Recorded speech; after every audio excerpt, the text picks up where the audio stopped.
जय हिंद दोस्तों, welcome to विद्या अभियान बाय सुनील सर। आप सभी का स्वागत है विद्या अभियान बाय सुनील सर में। तो कक्षा 10 की क्लास तो हम चला ही रहे थे। आज से स्टार्ट कर रहे हैं कक्षा 9 की क्लास। एक नई शुरुआत है कक्षा 9 की क्लास। तो कक्षा 9 में गणित को पहले हम स्टार्ट कर रहे हैं। गणित के 1-2 चैप्टर पढ़ा लेंगे तो आपको विज्ञान को भी बताएंगे। आई बात समझे। तो आज से हम कक्षा 9 का गणित का पहला चैप्टर आपको बताने जा रहे हैं। यदि वीडियो अच्छा लगे तो वीडियो को लाइक करिए, कमेंट करिए और चैनल को भी सब्सक्राइब करिए, दूसरों को भी बताइए, दूसरों को भी शेयर करिए। तो देखिए, इसमें पहला चैप्टर है। इस एनसीईआरटी से हम पढ़ाने की कोशिश पढ़ाएंगे आपको, और ये एनसीईआरटी आपके पास भी होनी चाहिए। इसमें का एक एक सवाल हम आपको पूरे अच्छे तरीके से और बढ़िया से बढ़िया मेथड से हल करके सिखाएंगे आपको, कि पूरी की पूरी समझ आपको अच्छी तरह से आ जाए। आए बात समझे। तो इसमें पहला प्रश्नावली है, पहले किताब का पहला प्रश्नावली है संख्या पद्धति। तो संख्या पद्धति क्या होती है, इस संख्या पद्धति के बारे में हम जान लेते हैं। तो संख्या पद्धति को जानने से पहले ना हम आपसे थोड़ी थोड़ी छोटी छोटी बातें बता देते हैं, ताकि संख्या पद्धति में दिक्कत ना हो। बातें हैं क्या, सबसे पहले हम जान लेते हैं कि संख्या क्या होती है। तो हम संख्या पद्धति के बारे में जान जाएंगे। संख्या यानी इसको इंग्लिश में कहते हैं नंबर, NUMBER, यानी कि नंबर क्या होता है। जब हम नंबर को जान जाएंगे तो संख्या पद्धति यानी कि इंग्लिश में कहते हैं नंबर सिस्टम, उसको तो हम जान ही जाएंगे आसानी से। तो संख्या समझने से पहले आप समझिए कि अंक क्या होता है। अंक क्या होता है। तो अंक हम किसे कहेंगे। अंक होता क्या है, जो एक में लिखा था, केवल एक लिखा रहेगा ना, केवल एक एक करके लिखा रहेगा, उसको हम कहते हैं अंक। जैसे समझिए कि 0 लिखा रहे, 1 लिखा रहे, या 2 लिखा रहे, 3 लिखा रहे, 4 लिखा रहे, 5 लिखा रहे, 6, 7, 8 और 9। यदि इस प्रकार से लिखा रहेगा ना, तो इसको हम कहते हैं अंक। 0 से लेकर के 9 तक को कहते हैं अंक, क्योंकि ये केवल सिंगल में लिखा है ना, केवल सिंगल यानी कि एक एक लिखा है, एक एक लिखा है, तो इसको कहेंगे अंक। यदि अंक समझ में आ जाए तो समझिए कि संख्या क्या होता है। जब अंक समझ में आ जाएगा ना, तो संख्या भी समझ में आ जाएगा। तो संख्या होता क्या है, किसी भी 2 अंकों को जब एक साथ लिख देते हैं ना, किसी भी 2 अंकों को जब हम एक साथ लिख देते हैं तो वही हो जाता है हमारा अंक। कम से कम 2 होना चाहिए, 2 से अधिक हो सकता है। जब हम कम से कम 2 किसी भी अंक को एक साथ लिख दें तो वही हो जाती है हमारी संख्या।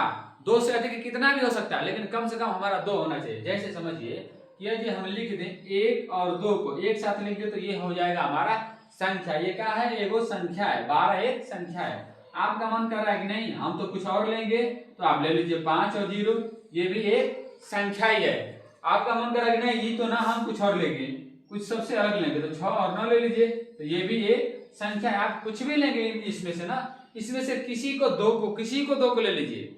आपका मन कर रहा है कि हम इसी को 2 बार लेंगे, तो ये भी एक संख्या ही है। यहां से लेकर के यहां तक यानी कि 0 से लेकर के 9 तक को किसी को भी आप 2 बार ले सकते हैं, वही हो जाएगा संख्या। आई बात समझे नहीं समझे। आपका मन कर रहा है कि 2 को छोड़िए हम कई को लेंगे, तो कई को ले लीजिए।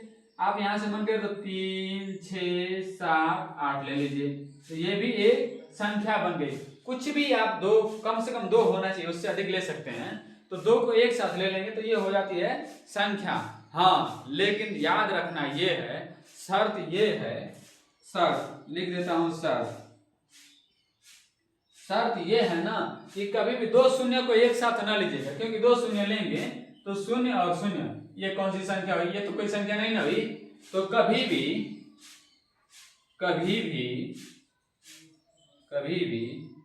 2 शून्य एक साथ नहीं लेंगे। कभी भी 2 शून्य एक साथ नहीं लेंगे।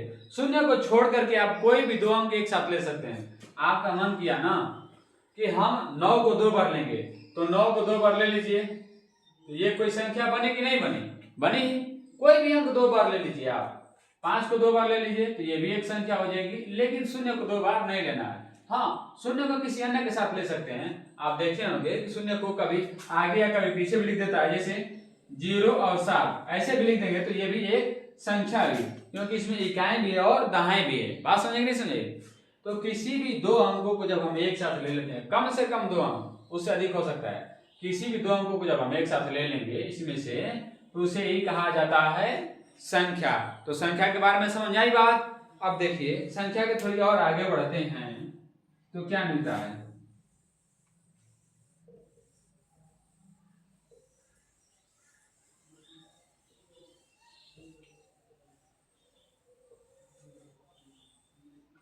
संख्या को जब हम थोड़ी और आगे बढ़ाते हैं ना, तो संख्याएं 3 प्रकार की होती हैं।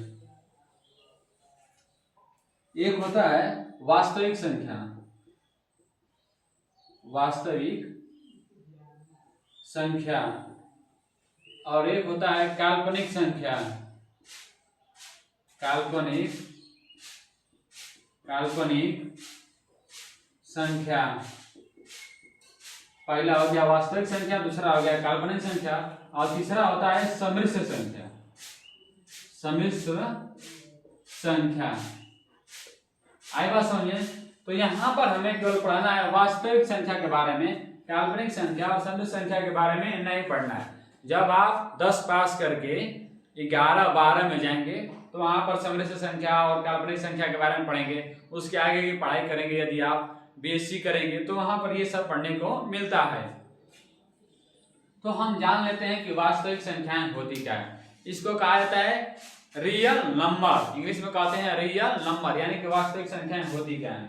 कुल मिलाकर के जिन संख्याओं को हम लिखते, पढ़ते या कुछ भी करते हैं, जिन संख्याओं के माध्यम से कुछ लिख रहे हैं, कुछ पढ़ रहे हैं, जैसे पैसा गिनते हैं ना, नोट की गड्डी गिनते हैं ना, पैसा गिनिए या खिलौना गिनिए या मिठाई गिनिए, कुछ भी आप गिन रहे हैं, कुछ लिख रहे हैं, कुछ पढ़ रहे हैं, किसी का मोबाइल नंबर लिख रहे हैं, कुछ भी आप काम कर रहे हैं, तो ये सब वास्तविक संख्या के अंतर्गत ही आता है। तो इसको और हम आगे तक करें तो इसको एक एक करके पढ़ते हैं, इसके बारे में वास्तविक संख्या होती क्या है। इस वास्तविक संख्याओं के अंतर्गत ना सबसे पहले आता है प्राकृतिक संख्या। प्राकृतिक संख्या, प्राकृतिक संख्या इंग्लिश में कहते हैं नेचुरल नंबर। इसको एन से प्रदर्शित करते हैं, नेचुरल नंबर, यानी कि एन, नेचुरल नंबर। अब ये संख्या होती क्या है, हम परिभाषा बोल देंगे, आप लिख लीजिएगा। जो संख्याएं प्रकृति से प्राप्त हुई हैं उसे ही कहा जाता है प्राकृतिक संख्या। या इसको हम ये भी कह सकते हैं कि गिनती की संख्याओं को प्राकृतिक संख्या कहते हैं। मतलब कि आप जो कुछ भी गिन रहे हैं तो गिनते हैं कहाँ से, एक से गिनते हैं ना, 1 2 3 4 5 6 7 8 9 10 ऐसे ही गिनते हैं ना। तो जो आप गिन रहे हैं ना, कुछ भी गिन रहे हैं, या तो पैसा गिनिए या कुछ भी गिनिए, जो कुछ भी गिन रहे हैं ना, सिक्का नोट ये सब गिनते रहते हैं ना, तो कुछ भी गिन रहे हैं, तो जो गिनने का हम काम कर रहे हैं जिस संख्याओं के माध्यम से, उसे ही कहा जाता है प्राकृतिक संख्या। तो प्राकृतिक संख्या क्या होती है, 1 2, कहां से प्रारंभ होगा, 1 से, क्योंकि कुछ भी हम गिनते हैं तो 1 से गिनते हैं। 1 2 3 4 5 6 7, और कहां तक जाएंगे, अंतिम संख्या हमें प्राप्त ही नहीं है कि हम कहां तक जाएंगे, तो कहां तक जाएंगे, अनंत तक। आप गिनते रहिए, जितना भी पैसा हो, अरब खरब 10 अरब 10 खरब ऐसे मिलियन जितना हो सकता है ना, आपको जो कुछ भी बोलने आ रहा है उतना बोलते रहिए, आप लिखते रहिए, गिनते रहिए जितना भी आपके पास नोट है। तो ये तो हो गई प्राकृतिक संख्या। अब प्राकृतिक संख्या के बाद आता है पूर्ण संख्या। पूर्ण संख्या जिसको कहते हैं होल नंबर, यानी कि W से प्रदर्शित करेंगे होल नंबर। ये होल नंबर क्या होता है, पूर्ण संख्या क्या होता है, जब हम प्राकृतिक संख्याओं में जब हम शून्य को शामिल कर दें, यानी कि 0 को शामिल कर दें, तो उसी को कहते हैं पूरा पूरा बन जाएगा ना सीरीज, तो उसे ही कहा जाता है पूर्ण संख्या। यानी जो गिनती की संख्याएं थी 1 2 3 4 5 6 डॉट डॉट डॉट, ये सब गिनती की संख्याएं थी ना, जब हम इसके आगे 0 लगा दें तो इसे ही कहते हैं पूर्ण संख्या। बात समझिए। यानी कि हम कह सकते हैं कि प्राकृतिक संख्या में जब हम शून्य को शामिल कर दें तो उसे ही कहते हैं पूर्ण संख्या। बात समझ आई? अब हम इसके आगे चलें तो देखिए क्या मिलता है। पूर्ण संख्या के बाद आता है पूर्णांक आता है। पूर्ण संख्या के बाद आएगा पूर्णांक। अब पूर्णांक क्या होता है, पूर्णांक के बारे में समझ लीजिए, जिसको इंग्लिश में इंटीजर कहते हैं, यानी कि इसको जेड से प्रदर्शित करेंगे। इंटीजर यानी कि पूर्णांक। पूर्णांक क्या होता है?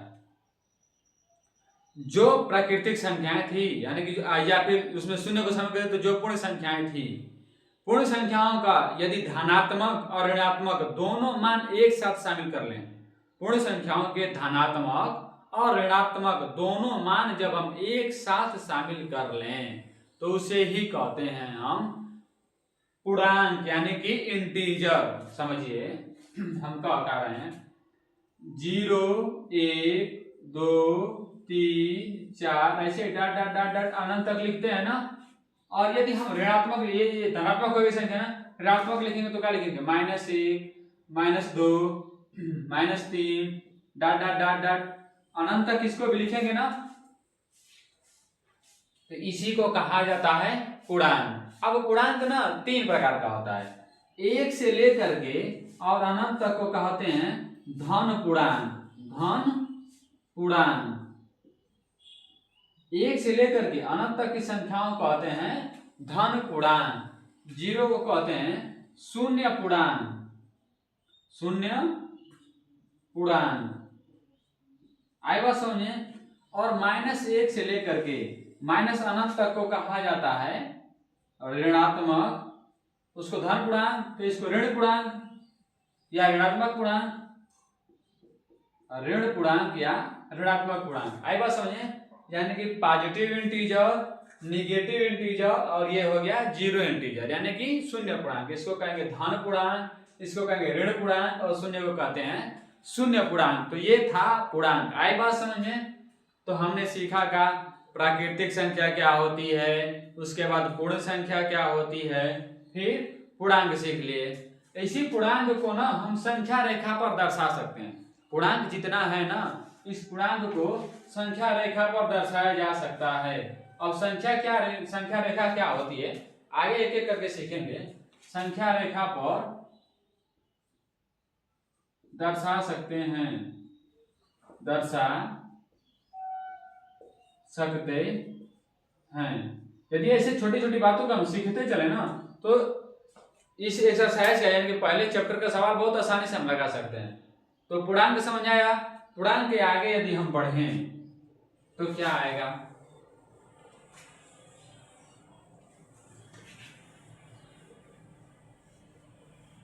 पूर्णांक के आगे बढ़ेंगे तो फिर संख्या को हम दो भाग में बांट सकते हैं। एक आएगा परिमेय संख्या और एक आएगा अपरिमेय संख्या। एक होगा परिमेय संख्या, परिमेय संख्या, और एक होता है अपरिमेय संख्या, अपरिमेय संख्या, अपरिमेय संख्या। परिमेय संख्या को कहते हैं रेशनल नंबर और अपरिमेय संख्या को कहते हैं इरेशनल नंबर। इसको रेशनल नंबर और इसको कहेंगे इरेशनल नंबर। आई बात समझिए। तो परिमेय संख्या क्या होती है, ऐसी संख्याएं जिसे हम P/Q के रूप में लिख सकते हैं, और शर्त यह है कि Q नॉट इक्वल 0, यानी कि Q का मान 0 नहीं होना चाहिए, उसी को कहेंगे हम परिमेय संख्या। ऐसी संख्याएं जिसे हम P/Q के रूप में लिख सकते हैं उसे ही कहा जाता है परिमेय संख्या। शर्त यह है कि Q का मान 0 नहीं होना चाहिए। यदि आगे बढ़ें, जैसे समझिए कि 4/7 ये बात लिखा ना, तो जब हम अंश और हर के रूप में किसी को लिख दें तो उसी को कहा जाता है परिमेय संख्या। ऊपर वाले को कहते हैं अंश और नीचे वाले को कहते हैं हर।